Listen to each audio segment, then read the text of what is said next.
CoryxKenshin is finally back and he addresses a lot in his new video. Trying times for the samurai community, I tell you.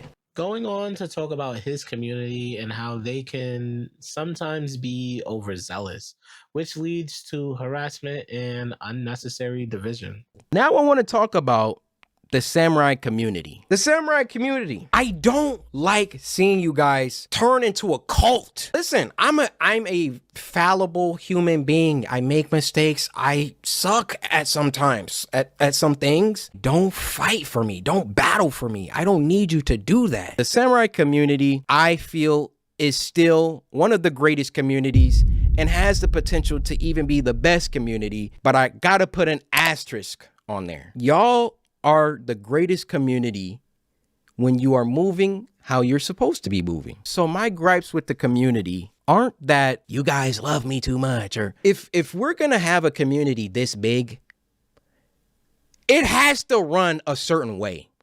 And again, I'm on record checking y'all about being parasocial.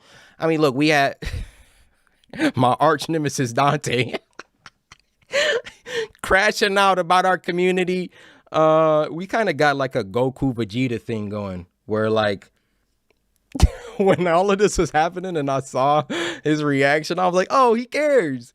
And then like a week later, he's like, I hate the community. I was like, oh, okay, yeah, that sounds about right. At the size that we are, and it's not even the size, it's our behavior, right? Our community could be 10 people and our community could be 100 million people. But if the behavior is solid, then it's solid. Y'all have harassed people on my behalf. Y'all have made edits of people defending me. Y'all have called people out of their names on my behalf. Y'all have done cringy things that reflect poorly on the rest of us. And it's even gotten to the point where there's levels to this, right?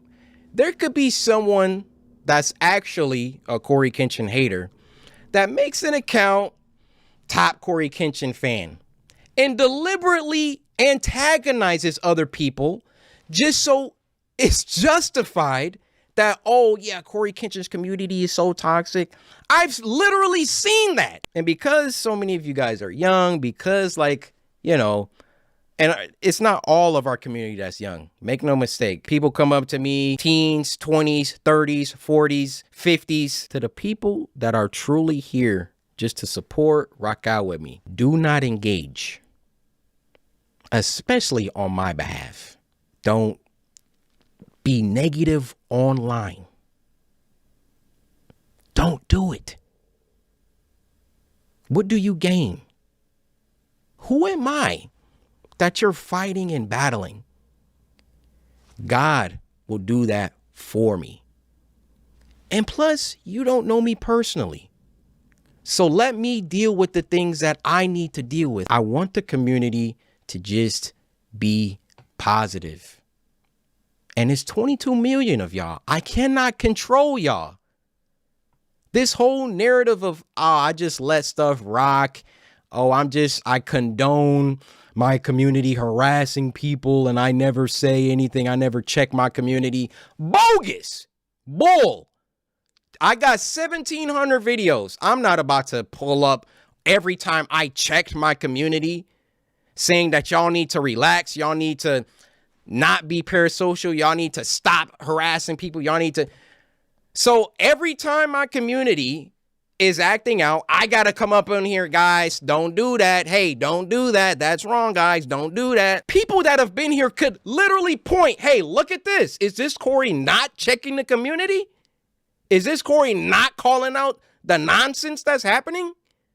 There's so many times I'm on record with it. Okay. So let's cease this nonsense of I'm just chilling. I don't say anything. Yeah, okay. I need y'all to tighten up. Especially when times are crazy like they are now. I need y'all to tighten up. If you see stuff online, don't engage.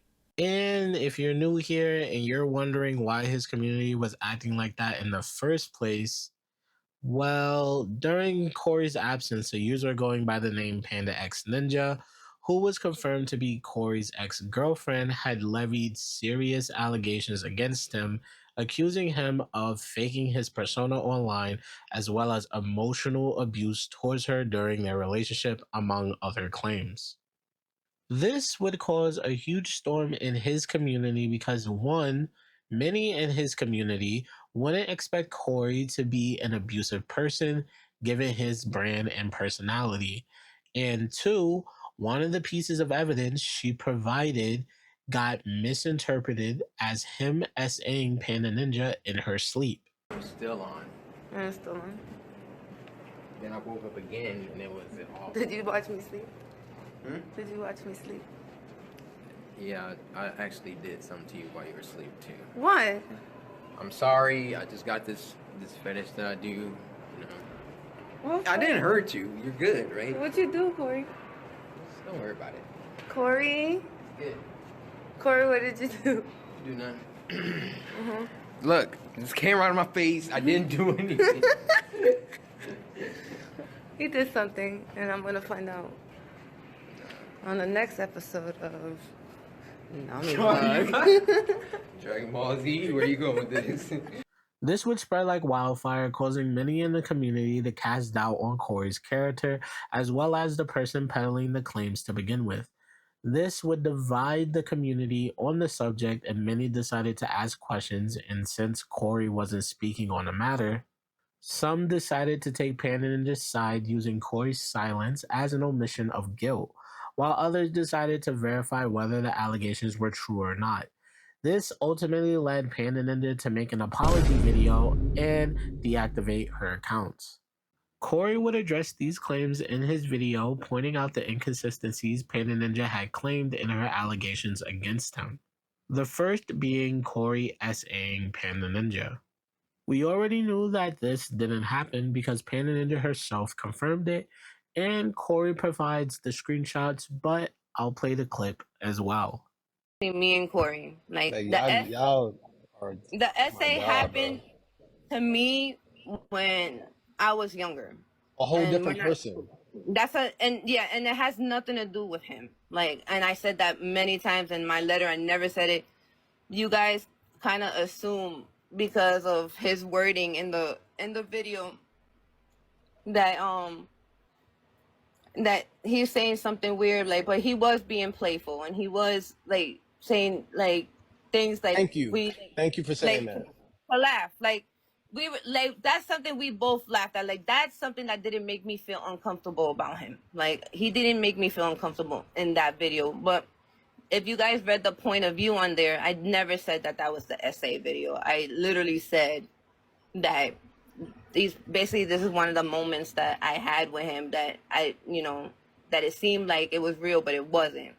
This is another part that I've already recorded, so I'm going to splice it here. Next, I want to talk about the panda situation. Number one. While I will say she never said Cory SA'd her, the way she talked about him and the way she presented the allegations to the internet definitely would lead people to make that conclusion. I'm not going to go too deep into it given the fact that I've already talked about it in my last video going over the allegations. But just to let you know, that was one of my criticisms of Panda Ninja when she was coming out about her allegations against Cory. If you want a full breakdown of what she said or my opinions on the matter, you can check out my last video. The next allegation Cory addresses is him responding to Panda Ninja in text about her cancer reveal. And it turns out she deliberately left out context about what Cory said to her. Number two, here's proof that I had already apologized to her over 5 years ago. Coincidentally enough, this is in the exact same text message that she herself cropped when all of this started. But you've gone on to hit me up multiple times. And I would just like to say I called it. I knew something was up with that screenshot. Like, in the back of my head, I knew how insane that screenshot looked.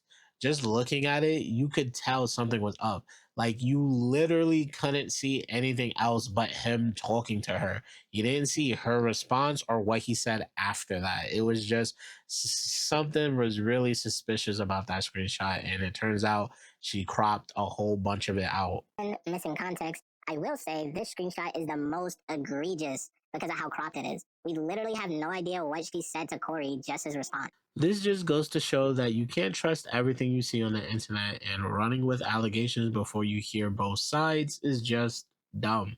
You can't make an accurate decision on who's right or who's wrong just off of one side of the story. Now, am I saying Cory isn't guilty in some aspects in their relationship? No, he himself said that he was immature and ghosted her in their relationship. Now, does that mean Cory is some bad guy who is manipulating people? Also, no. It sounds like they were just incompatible people and their relationship had their ups and downs. Like Cory said in his video, he's just a guy, a person who makes mistakes and has room to grow. Not everything can be seen through the lens of black or white. Sometimes there are some shades of gray mixed in between. Now, with that said, that pretty much does it for the CoryxKenshin drama. He just goes on to talk about his community and how he wants to get back into making videos. Funny enough, he even plays a horror game after addressing everything he wanted to. And I just wanted to give my final thoughts on the matter, being that I'm a third party and just someone looking at this from a bystander's point of view.